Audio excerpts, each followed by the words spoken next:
Conselho de Educação Básica, número 2000, de 2007, 31/1 de 2007.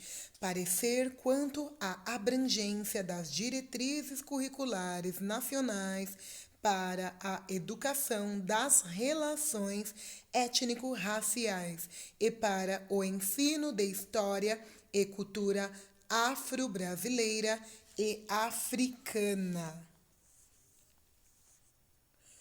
Relatório. C. Da consulta.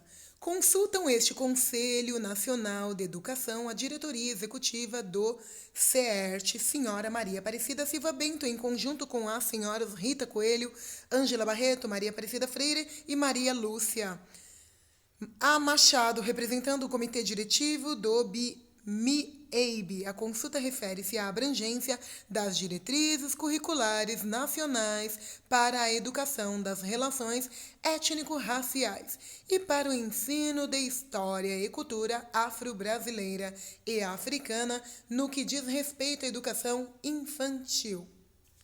Histórico. A consulta foi formalizada em carta com data de 4 de setembro de 2006, digitada em papel com timbre do CERT e do MIEIB. Consta na carta os nomes das representantes acima referidas, no entanto, não há assinaturas. Com base em pequenas citações e referenciais, a documentação produzida pela SECAD/MEC, SEB/MEC, CEPIR, na Lei Federal 10.639, de 9 de janeiro de 2003, e, em especial, no parecer do Conselho Nacional de Educação, /CP, número 3, de 2004, e resolução do Conselho Nacional de Educação, /CP, número 1 de 2004, documentos oficiais que instituem as diretrizes curriculares nacionais para a educação das relações étnico-raciais e para o ensino da história e cultura afro-brasileira e africana, bem como na observação dos compromissos do governo federal e do Ministério da Educação com as políticas afirmativas. As representantes do CERT e do MIEIB solicitam parecer orientador desta Câmara quanto à abrangência das diretrizes na educação infantil. Parecer. O parecer do Conselho Nacional de Educação, /CP número 3 de 2004, que configura as diretrizes curriculares nacionais para a educação das relações étnico-raciais e para o ensino da história e cultura afro-brasileira e africana, documento normativo oficializado pela Resolução do Conselho Nacional de Educação, /CP número 1 de 2004, aprova por unanimidade pelo Conselho Pleno do Conselho Nacional de Educação em 17 de julho de 2004 e publicada no Diário Oficial da União em 22 de junho do mesmo ano, dentre todos os documentos recentemente publicados pelas secretarias do MEC relativos à educação básica brasileira. É um dos que tiveram o maior número de tiragens. No entanto, não obstante o acerto deste fato, a providencial e sábia provocação do CERT e do MIEIB para que a Câmara da Educação Básica deste Conselho se pronuncie acerca da abrangência do referido documento normativo no que diz respeito à educação infantil. É um indicador preciso, não o único, evidentemente, a confirmar as reiteradas observações de inúmeros agentes educacionais de que há um hiato já preocupante entre as determinações das diretrizes curriculares nacionais para a educação das relações étnico-raciais e para o ensino de história e cultura afro-brasileira, doravante diretrizes tornadas públicas desde o início de 2004 e sua execução concreta no sistema de ensino distribuído em todo o território nacional. A persistência desse hiato pode resultar em prejuízos à celeridade do processo de construção de uma efetiva igualdade étnico-racial. Na educação brasileira, atrasado a oportunidade histórica conquistada pela sociedade, em especial pelas populações negras e demais grupos populacionais historicamente discriminados deverem às suas especificidades culturais, suas identidades, seu sistema filosófico, suas artes, seu conjunto de valores relacionais, suas religiões e celebrações, seus heróis míticos e históricos, seus homens, mulheres e crianças, não mais serem retratados e representados em materiais didáticos, órgãos, instituições e práticas pedagógicas de modo pejorativo, desrespeitoso, inferiorizante e subalternizados pela hegemonia de referenciais de pensamento e de conhecimento intrinsecamente refratários à riqueza representada pela diversidade.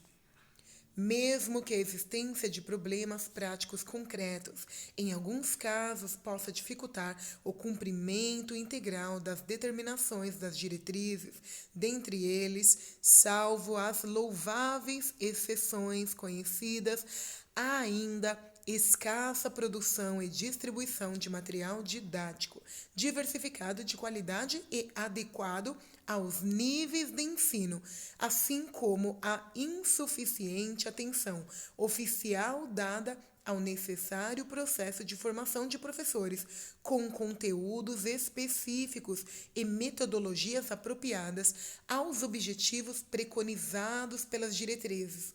Não se pode transigir com qualquer evidência de descaso ou negligência no seu cumprimento, nem tampouco tolerar a inoperância diante de qualquer obstáculo ou dificuldade.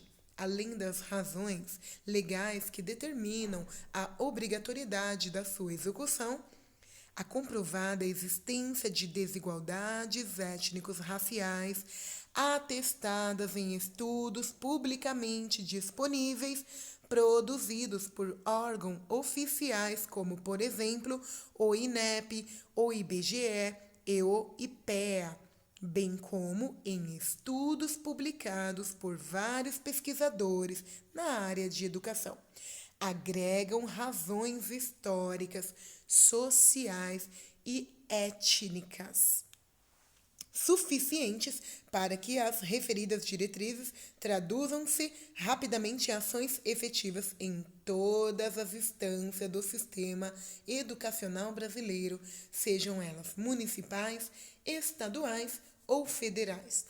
As indicações acima mencionadas nos asseguram a imperiosa necessidade de orientar as instâncias competentes a adotarem mecanismos de observação da aplicação das determinações presentes nas diretrizes, tanto no que concerne ao acompanhamento regular da sua execução, quanto no referente à avaliação periódica dos seus resultados, cabendo também a recomendação de que as experiências educacionais que se configurem como eficazes na promoção da igualdade étnico-racial sejam amplamente divulgadas.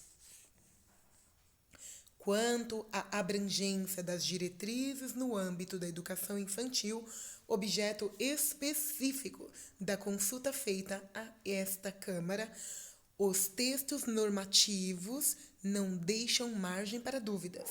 No primeiro parágrafo do item intitulado História e Cultura Afro-Brasileira, Determinações do parecer do Conselho Nacional de Educação, /CP número 3 de 2004, parecer que corporifica as diretrizes, lê-se a obrigatoriedade da inclusão de história e cultura afro-brasileira e africana nos currículos de educação básica.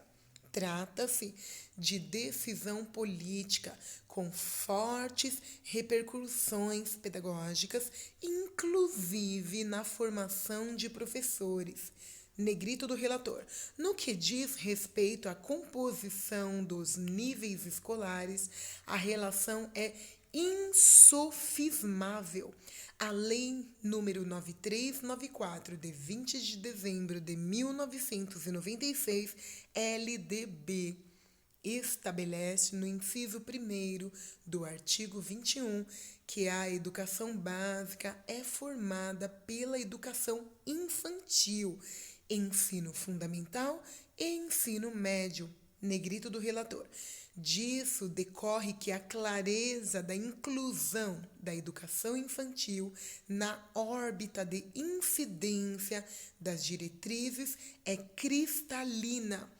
Em continuação, a resolução do Conselho Nacional de Educação/CP, número 1, de 17 de junho de 2004, ao oficializar a instituição das diretrizes curriculares nacionais para a educação das relações étnico-raciais e para o ensino de história e cultura afro-brasileira e africana, expressa no seu artigo 1º que essas diretrizes devem ser observadas pelas instituições de ensino que atuam nos níveis e modalidades da educação brasileira, e em especial por instituições que desenvolvam programas de formação inicial e continuada de professores. Negrito do relator. Não obstante, a referência indistinta e totalizadora aos níveis e modalidades da educação brasileira, a mesma resolução é direta ao referir-se nominalmente à educação básica, quando, no parágrafo 3º do artigo 3º, complementa as determinações da Lei Federal nº 10.639, de 2003. O ensino sistemático de história e cultura afro-brasileira e africana na educação básica, nos termos da Lei 10.639 de 2003, refere-se, em especial, aos componentes curriculares da educação artística, literatura e história do Brasil. Negrito do relator.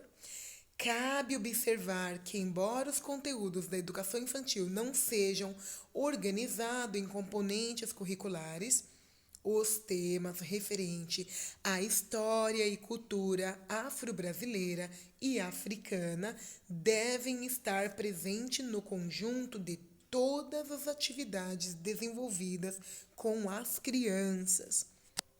O próprio parecer do Conselho Nacional de Educação/CP, número 3 de 2004, orientador filosófico e conceitual da referida resolução, antecipando as determinações da resolução do Conselho Nacional de Educação/CP, número 1 de 2004, deixa evidente a referência inclusiva da educação infantil, mencionando a responsabilidade dos diferentes níveis e modalidades de ensino, bem como definindo espaços escolares e atividades a serem desenvolvidas com vistas à execução das diretrizes. O ensino da história e cultura afro-brasileira e africana, a educação das relações étnico-raciais, tal como explicita o presente parecer, se desenvolverão no cotidiano das escolas, nos diferentes níveis e modalidades de ensino, como conteúdos de disciplinas, particularmente educação artística, literatura e história do Brasil, sem prejuízo das demais em atividades curriculares ou não trabalhos em sala de aula, nos laboratórios de ciência e de informática, na utilização da sala de leitura, biblioteca, brinquedoteca, áreas de recreação, quadra de esporte e outros ambientes escolares. Negrito do relator. Em complemento a estas observações, uma breve leitura interpretativa dos dispositivos legais presentes em documentos que especificam especificam os direitos das crianças e dos adolescentes, conforme o acerto da inclusão da educação infantil no âmbito das normas estabelecidas pelas diretrizes referidas, considerados os seus objetivos de promoção da igualdade racial e o que isso significa, pessoal e socialmente, para aqueles a quem a discriminação racial ainda presente na sociedade brasileira tem diminuído as chances e o direito de exercitar a cidadania na sua inteireza. Já nas disposições preliminares do Estatuto da Criança e do Adolescente, Lei nº 8.069, de 13 de julho de 1990, ao especificar os direitos fundamentais inerentes às crianças e aos adolescentes, o parágrafo 3º estabelece que esses cidadãos terão assegurados por lei ou por outros meios todas as oportunidades e facilidades a fim de lhe facultar o desenvolvimento físico, mental, moral, espiritual e social em condições de liberdade e dignidade. No que diz respeito à educação, por evidente, não se pode pressupor um desenvolvimento integral da criança e do adolescente em condições de liberdade e dignidade, senão de forma deliberada. Se tomar esses valores como fundamentos basilares das práticas de cuidar e de educar. Nesse sentido, as condições de liberdade e dignidade no que diz respeito ao convívio no espaço escolar entre crianças de pertencimento étnico-racial diverso, como é o caso na maioria das nossas creches e escolas brasileiras, sobretudo nas públicas, onde a maioria de crianças e adolescentes é negra, impõe dentre as ações genéricas e indistinta a adoção de concepções pedagógicas, procedimentos educativos e práticas de cuidar, previamente planejados para combater estereotipos, positivar e equalizar as representações da diversidade étnico-racial, valorizar as identidades familiares e comunitárias, elevar a autoestima, a autoimagem e a autoconfiança das crianças e adolescentes negros, bem como combater educativamente todos os preconceitos, sobretudo os preconceitos raciais, por mais ingênua e puéril que seja a forma como eles possam representar-se, enfim, concepções e procedimentos subjamente especificados nas determinações estabelecidas pelo parecer Conselho Nacional de Educação, /CP, número 3 de 2004, relativo às diretrizes mencionadas. Certamente não satisfeito com a definição genérica do direito das crianças e dos adolescentes, a dignidade quis o legislador especificar quais seriam os seus elementos constitutivos, fazendo observar o que contra esses direitos será considerado prática sujeita à punição. Vejamos. Artigo 5º. Nenhuma criança ou adolescente será objeto de qualquer forma de negligência, discriminação, exploração, violência, crueldade e opressão, punido na forma da lei qualquer atentado por ação ou omissão aos seus direitos fundamentais. Lei nº 8.069, de 13 de julho de 1990. Continua a mesma lei agora codificando textualmente aspecto do respeito e da dignidade. Artigo 17. O direito ao respeito consiste na inviolabilidade da integridade física, psíquica e moral da criança e do adolescente, abrangendo a preservação da imagem, da identidade, da autonomia, dos valores ideais e crença dos espaços e objetos pessoais. Artigo 18. É dever de todos velar pela dignidade da criança e do adolescente, pondo-os a salvo de qualquer tratamento desumano, violento, aterrorizante, vexatório ou constrangedor. Cabe observar que todos esses dispositivos abrigam-se no texto da Constituição Federal de 1988 e, sendo assim, de alguma maneira reproduzem o seu conteúdo. Vejamos o que diz a artigo 227 desta Carta Institucional. Artigo 227.